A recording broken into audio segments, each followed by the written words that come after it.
Karen spent the rest of the week in a frenzy of violation documentation that bordered on obsessive. She cited Mrs. Chen for having a doormat that was 1.2 inches outside the approved size range. She issued a formal warning to the Hendersons for their poodle's excessive vocalization during designated quiet hours. She even managed to find fault with the community mailbox cluster, claiming the newspaper delivery was creating unsightly debris accumulation. But every victory felt increasingly hollow, and Mike's words echoed in her mind. I hope you find whatever you're really looking for. The breaking point came on Thursday evening during the monthly HOA board meeting. Karen had called an emergency session to address what she termed escalating compliance violations threatening community integrity. The community center's fluorescent lights buzzed overhead as 5 residents sat in folding chairs, looking like they'd rather be anywhere else. Item 1. Karen announced, consulting her meticulously prepared agenda, unapproved pool removal by resident Rodriguez. Board member Janet Sullivan, a retired teacher with infinite patience and zero tolerance for nonsense, raised her hand. Karen, didn't you just say he removed the pool? How is removing a pool a violation? Failure to file proper notification with the Architectural Review Committee for removing something. Karen's prepared response died in her throat as she looked around the room. She saw Bob Martinez checking his watch. Janet was pinching the bridge of her nose. Even her usual ally, Treasurer Patricia Webb, looked uncomfortable. The bylaws are clear, Karen began. Karen, Janet interrupted gently. What exactly are you trying to accomplish here? The question hit like a physical blow. Karen felt the carefully constructed walls of her authority beginning to crack. I'm maintaining community standards. By measuring grass with a ruler. By ensuring compliance with established regulations. Karen. Janet's voice carried the same tone she'd probably used with countless confused students. When was the last time you actually talked to any of your neighbors? Not about violations or regulations, but just talked? The silence stretched uncomfortably. Karen realized she couldn't remember the last time she'd had a conversation that didn't involve clipboard citations or regulation numbers. That's not relevant, Toe. It's absolutely relevant. Janet stood up, her chair scraping against the linoleum floor. You've issued 14 violation notices in the past month. 14, Karen. To a community of 32 households. People need to understand. What they understand, Bob interjected, speaking up for the first time all evening, is that you've made this place feel like a prison instead of a neighborhood. Karen felt her face flush hot. I'm protecting property values. I'm maintaining standards that benefit everyone. Are you? Patricia asked quietly. Because the Hendersons are talking about selling. The Chens mentioned they're looking at houses in other neighborhoods. People are avoiding community events because they're afraid you'll find something to cite them for. The words hit Karen like a series of physical blows. She'd been so focused on compliance and authority that she'd never considered the actual impact of her actions on the community she claimed to be protecting. I'm doing my job, she whispered. Your job, Janet said gently, was supposed to be about bringing the community together, not tearing it apart. Karen looked around the room at faces that had once respected her, once looked to her for leadership. Now she saw exhaustion, frustration, and something that hurt even more, pity. I think, Janet continued, maybe it's time to step back and ask yourself what kind of community you actually want to live in. The meeting continued, but Karen barely heard it. Her mind was reeling, replaying 3 years of HOA presidency through a lens she'd never considered before. Had she really become the neighborhood tyrant? Was her quest for order actually destroying the very thing she'd wanted to protect? Karen Whitmore's perfectly manicured fingernails dug into her steering wheel as she witnessed the unthinkable.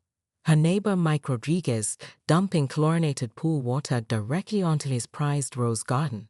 Her mouth fell open so wide that her bottom lip trembled, and she accidentally honked her horn 3 times in rapid succession, causing Mrs. Henderson's poodle to bark hysterically from 2 houses down. This is it, Karen whispered to herself, fumbling for her phone with shaking hands. This is my moment.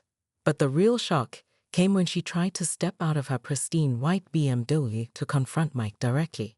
In her haste, she caught her designer heel in the car's floor mat and tumbled face first into her own immaculate driveway, her phone skittering across the concrete and her HOA violation clipboard scattering into the wind like confetti. Mike looked up from his hose, genuinely concerned. "Karen, are you okay? Do you need help?"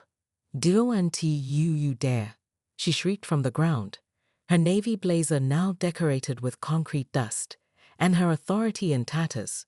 "You're in dire ECT violation of HOA Code 14.7b regarding pool drainage procedures." Mike blinked slowly. "Karen, I'm watering my roses." With pure oil water, she scrambled to her feet, her face flushing crimson.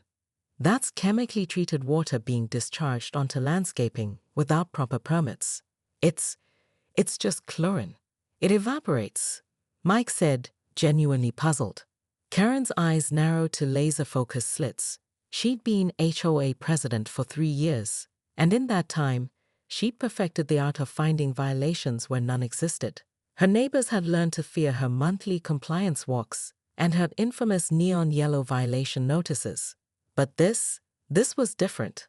This was personal. Mike had always been too friendly, too relaxed, too everything that Karen wasn't.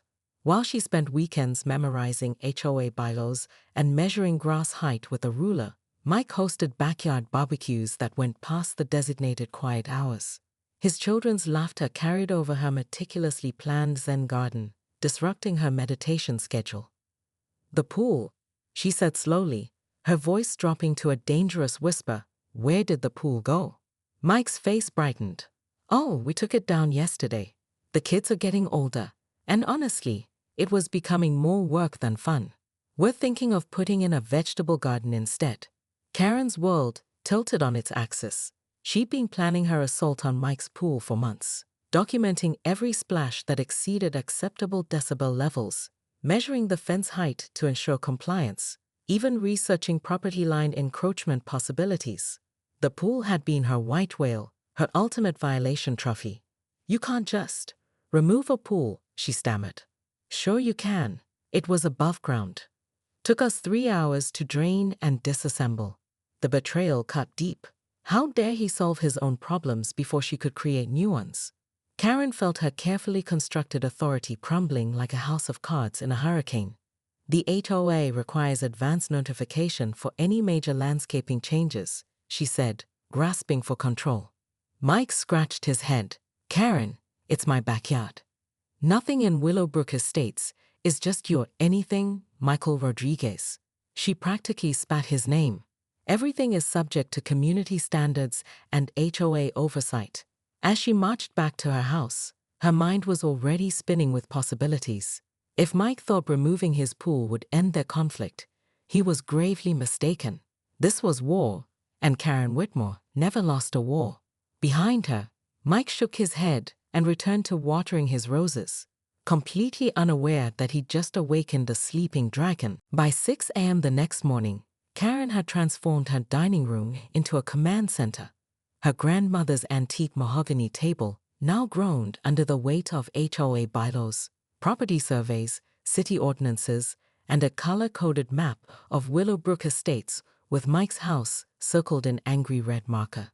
She barely slept, her mind churning with strategies and contingency plans. The pool was gone, but the war was just beginning. Her first move was surgical in its precision. At exactly 7:30 a.m., the earliest permissible time for community maintenance activities, Karen began her assault. She stood in Mike's front yard with a measuring tape and clipboard, documenting everything with the methodical precision of a crime scene investigator. Grass height: 3.2 inches. Violation of Section 12.4, a stating maximum allowable grass height of 3 inches. She muttered into her phone's voice recorder. Mailbox post shows signs of weather staining. Possible violation of Section 8.9c regarding property maintenance standards. Mike emerged from his house in his work clothes, coffee mug in hand, and stopped dead in his tracks. "Karen, what are you doing in my yard?" "Community compliance inspection," She replied without looking up from her measuring tape. As HOA president, I have the right to inspect any common areas and visible property features. My front yard isn't a common area. Actually, Karen said, producing a thick binder and flipping to a highlighted section. Any area visible from community pathways or streets falls under aesthetic compliance jurisdiction. She smiled triumphantly. Section 3.2D, paragraph 4. Mike set his coffee down on his porch railing with deliberate slowness. Karen, you're measuring my grass with a ruler. Precision is key to maintaining community standards. It rained yesterday. The grass is wet. It's lying down. Karen's pen froze mid-notation. She hadn't considered environmental factors affecting grass measurement accuracy.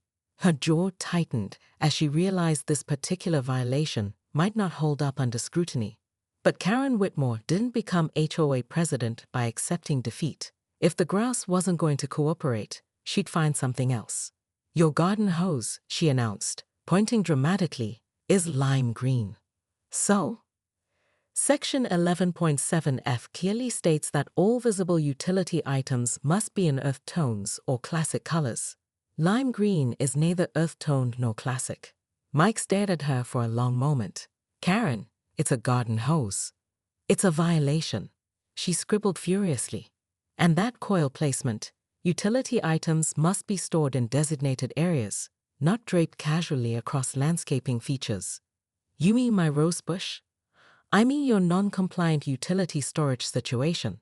Mike walked down his front steps slowly, his expression shifting from confusion to something Karen couldn't quite read. When he spoke, his voice was quieter than she'd ever heard it. Karen, why are you doing this? The question caught her off guard. She'd expected anger, defensiveness, maybe some shouting. She could handle those reactions. But this quiet sincerity made her stomach twist uncomfortably. I'm maintaining community standards, she said, her voice slightly less confident than before. No, you're not. Mike's words were gentle but firm. You're trying to punish me for something, and I don't understand what I did wrong. Karen felt heat rising in her cheeks. You violated drainage protocols with your pool water disposal. Karen, I watered my roses with chemically treated water. That happens to millions of gardens every day. Pool owners everywhere drain their pools onto their lawns. The reasonableness in his voice made Karen's chest tighten with frustration. She prepared for a fight, not a conversation. Arguments were her specialty. She could cite regulations and precedents until her opponents surrendered from sheer exhaustion. But Mike's calm questions were dismantling her defenses in a way she'd never experienced. The HOA has rules for a reason, she said, falling back on her tried-and-true authority stance. What reason? Again, that simple question that shouldn't have been so difficult to answer. Karen looked down at her clipboard, at her meticulously documented violations, at her color-coded violation categories, and for just a moment, she couldn't remember why any of it mattered. But then she thought about her authority, her position, her 3 years of being respected and feared in equal measure. She thought about what would happen if word got out that Mike Rodriguez had successfully challenged her over something as simple as watering roses. Property values, she said finally. Community cohesion. Standards. Mike nodded slowly. Okay, I'll move my hose. The easy capitulation should have felt like victory, but instead, Karen felt oddly hollow. She'd won, but it didn't feel like winning. As Mike walked back toward his house, he paused at his front door. Karen, for what it's worth, I hope you find whatever you're really looking for. The door closed with a soft click, leaving Karen standing alone in the morning sun with her clipboard and measuring tape, wondering why victory tasted so much like ash. After the meeting, she sat in her car in the community center parking lot for 20 minutes, staring at her hands folded over her ever-present clipboard. Through the windshield, she could see Mike's house in the distance, his porch light casting a warm glow over the roses he'd been watering with pool water. For the first time in years, Karen Whitmore had no idea what to do next. But as she finally started her car and drove home, she found herself thinking about something besides violations and regulations.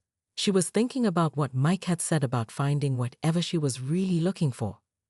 The question was, after 3 years of being the feared HOA president, did she even remember what that was? As she pulled into her driveway, Karen noticed something that made her heart skip. Mike was in his backyard, and he appeared to be installing something new where his pool used to be. In the darkness, she couldn't quite make it out, but it looked suspiciously like it might require HOA approval.